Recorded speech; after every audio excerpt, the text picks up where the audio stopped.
रामलीला का मंचन है, इसका 4था वर्ष है। और आप विश्वास मानो, भगवान राम की साक्षात कृपा हम अपने मंच पे मानते हैं। हमारे मंच पे सीता राम जी की भरपूर कृपा है। 4 वर्षों के अंदर हमारे मंच पे ना तो कोई हादसा हुआ, ना ही किसी प्रकार की कोई परेशानी आने दी, ना ही कोई किसी भी प्रकार की आपत्ति हुई।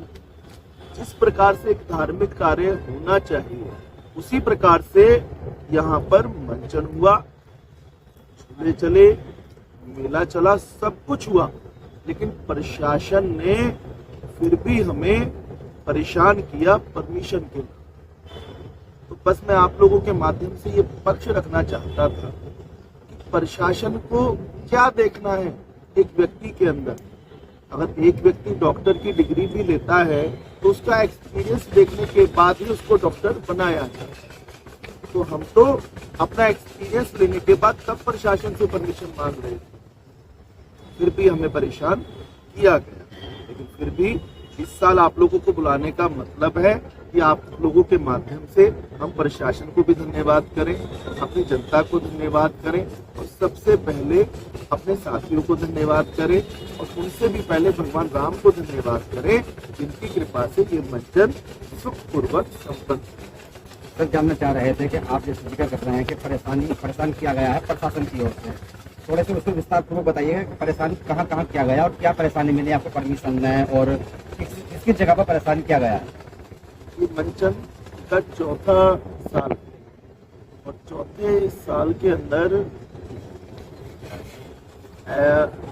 परेशानियां पैदा हुई। हमें पता चला कि कुछ अधिकारियों पे दबाव है, नाम किसी का नहीं होता, कि इनको परमिशन ना दी।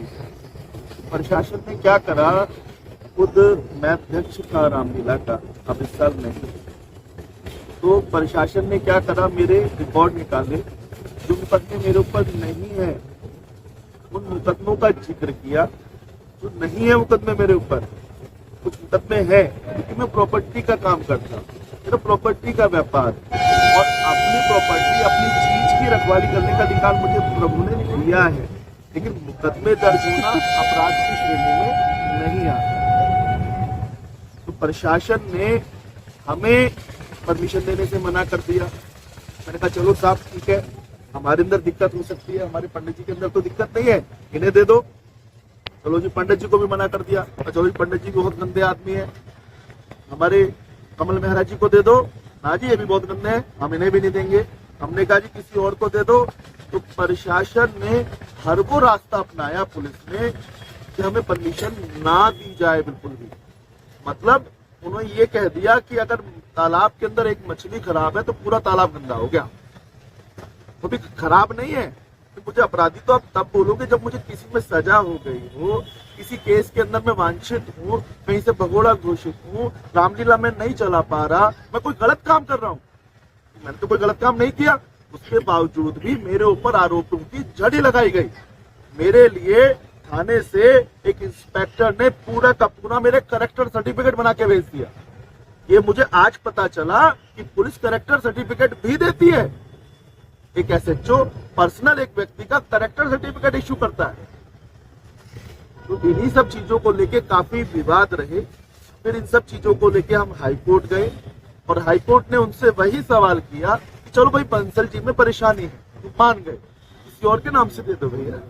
तो समाज का कार्यक्रम है, बंसल जी के घर की बेटी की शादी तो नहीं है ना, समाज का प्रोग्राम है, ये रामलीला का मंचन है, समाज को संदेश देने के लिए है। तो फिर हाईकोर्ट की बात मानते हुए दिल्ली पुलिस ने हमें परमिशन दी। फिर भी थोड़ा जानना चाह रहे थे कि क्या इसके अंदर राजनीति षड्यंत्र रचा गया है पुलिस को आगे करके, या कोई आपका निजी ही झगड़े चल रहे हैं लोगों से। मैंने मना किया आपको, मगर फिर भी आपने पूछा है तो मैं बता ही दूं, ये टोटल राजनीति थी, प्योर राजनीति थी, गंदी राजनीति थी, बहुत गंदी राजनीति थी। क्योंकि ये मंच दीपक बंसल का नहीं है। दीपक बंसल, मेरे से कहा गया इस्तीफा दे दो, मैंने 1 मिनट नहीं लगाया इस्तीफा देने में। मैंने कहा जी तुरंत मेरा इस्तीफा ले लो, मैं कौन होता हूँ सर, मैं तो राम भक्त हूँ, मुझे भगवान की सेवा करनी है। ये मंच 4 साल से है, ये 50 साल तक ग्राउंड खाली पड़ा रहा, 60 साल तक खाली पड़ा रहा, 100 साल तक खाली पड़ा रहा। यहाँ पर लोग शराब पीते थे, यहाँ पर उल्टे सीधे काम करते थे, कोई देखने वाला नहीं था। जब से यहाँ पे रामलीला का मंच शुरू हुआ, लोगों ने यहाँ गलत काम करने छोड़ दिए। ये भगवान का मंदिर बन चुका है। सर, ये समस्या इसी साल हुई है या पहले आपने आयोजन किया उसमें भी बेटा सिर्फ इस साल, मैं आपको बताऊं, सिर्फ इस साल हमें ये समस्या हुई और इस साल हर वो प्रयास किया गया जिससे हमारी तो हमें परमिशन ना मिले, हमें हर वो परेशानी भुगतनी पड़ी जो हमें 3 साल तक नहीं भुगतनी। नहीं, फिर भी हमने कुछ खबरें भी देखी हैं आपके जो खिलाफ चली हैं एक तरीके से, और रामलीला को लेकर भी सवाल उठाए गए हैं। इसके अंदर ये भी कहा गया कि भाई हाई कोर्ट की ओर से आपको बिल्कुल मना था। खबरों में बताया जा रहा है कि आप मंच पे भी नहीं चढ़ सकते हैं और आप मंच पे दिखाई दिए।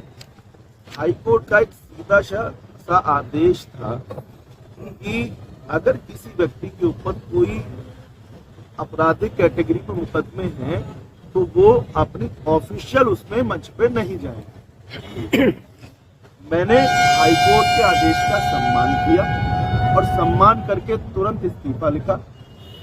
इस्तीफा लिख करके मैं मंच पे गया जरूर, मगर भगवान की आरती करने के लिए, भगवान की पूजा करने, और एक भारतीय होने के नाते, एक हिंदू होने के नाते वो मेरा अधिकार है। सर, यहाँ बताया जा रहा है कि राजनीति को देखते हुए बीजेपी ने आप पे दबाव डाला था कि आप आम आदमी से भी जुड़े हुए हैं, तो इस वजह से वो सोच रहे थे कि टेक ऑफ बीजेपी कर लेगी इस पंच को, इसीलिए आपको परेशान करा जा रहा है। ये राजनीतिक प्रश्न है, मैं इसका जवाब मेले में नहीं, ये राजनीतिक प्रश्न नहीं, फिर भी दीपक जी, कि जिस तरह से भाजपा के लोग भी यहाँ दिखाई दिए, आम आदमी पार्टी के भी, कांग्रेस के भी, उनका ये कहना था कि वो प्रोग्राम अपने हाथ में ले पूरी।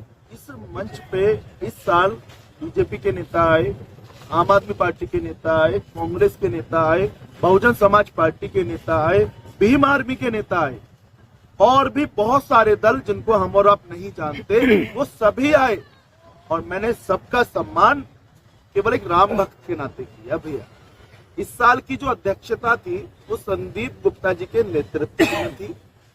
परमिशन जो आई थी मेरे छोटे भाई कमल कुमार के नाम से आई थी। मेरा भाई है छोटा, मेरे से कंधा मिला के चलता है हमेशा। तो साहब, हम क्या गलत काम कर रहे थे? भारत कहते हैं एक देश है हिंदुओं का, भारत एक देश है मुस्लिमों का, भारत एक देश है सर्व समाज का। इसके अंदर सबको अपने धर्म के बारे में आचरण करने की आजादी है।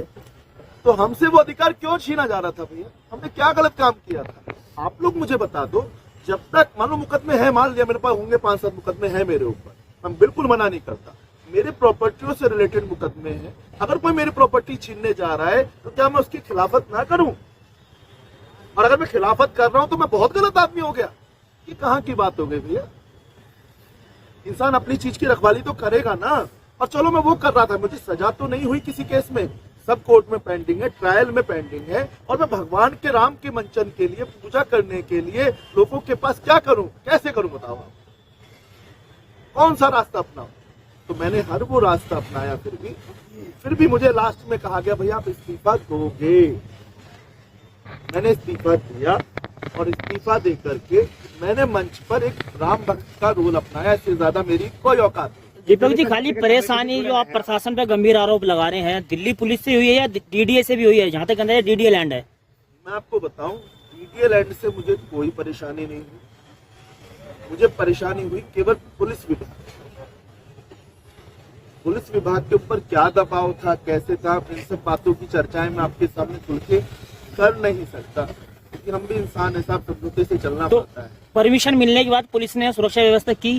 परमिशन मिलने के बाद पुलिस ने हमें पूर्ण रूप से सुरक्षा व्यवस्था भी दी, लेकिन उनसे ज्यादा मैंने अपने वॉलंटियर लगाए, अपने बाउंसर लगाए, अपने गनमैन लगाए।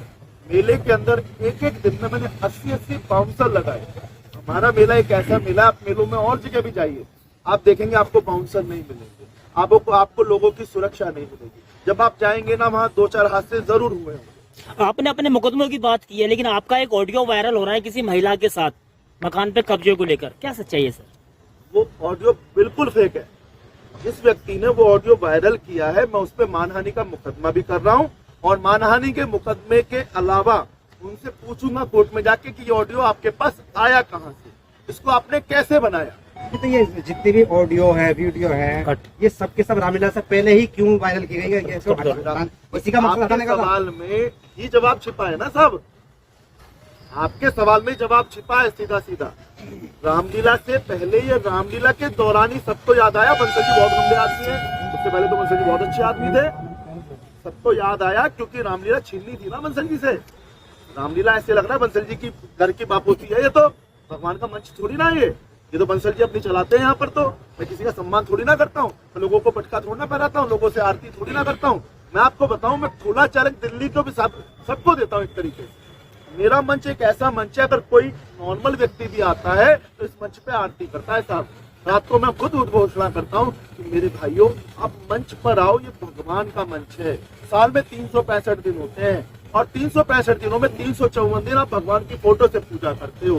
मात्र 11 दिन मिलते हैं जिनमें आप भगवान की साक्षात पूजा कर सकते हो। आप मेरे साथ आओ, मंच पे आरती में शामिल हो और भगवान की जय जयकार करो। दीपक जी, दिल्ली सरकार ने ऐलान किया था कि जितनी भी रामलीलाएं दिल्ली में हो रही हैं हम बिजली फ्री देंगे। सर, अपनी रामलीला को बिजली फ्री मिली? अभी तक हमें नहीं पता भैया, जब बिजली का बिल आएगा तब हमें पता चलेगा कि दिल्ली सरकार ने क्या सुविधा दी। दीपक जी, आखिरी सवाल ये है कि कहीं ना कहीं आप कह रहे हैं राजनीतिक रूप से साजिश है ये, और ये इस समय वर्तमान में केंद्र में भी और दिल्ली में भी बीजेपी की सरकार है, कहीं ना कहीं यानी कि आप बीजेपी पर निशाना साध रहे हैं? नहीं, मैं बिल्कुल आपसे पहले कह चुका हूं कि राजनीतिक सवालों का जवाब मैं नहीं दूंगा। मैं बिल्कुल आम आदमी पार्टी का कार्यकर्ता था, मैंने बीजेपी या कोई दूसरी पार्टी अभी ज्वाइन नहीं करी, लेकिन यहाँ पर मैं केवल एक राम भक्त हूं साहब। मैं किसी पार्टी का आदमी नहीं, किसी पॉलिटिक्स का आदमी नहीं। मेरे भैया सोनू भैया बीजेपी के नेता हैं, लेकिन इन्होंने भी यहाँ पर सिर्फ एक राम भक्त का रोल अपनाया। यहाँ पर हर वो सेवा करी। हम लोग भैया सवेरे आ जाते हैं ग्राउंड में, 7-8 बजे आ जाते हैं, रात को 3 बज रहे हैं, 4 बज रहे हैं, हमें नहीं पता कितना समय लगता है। ये बहुत मेहनत का काम है।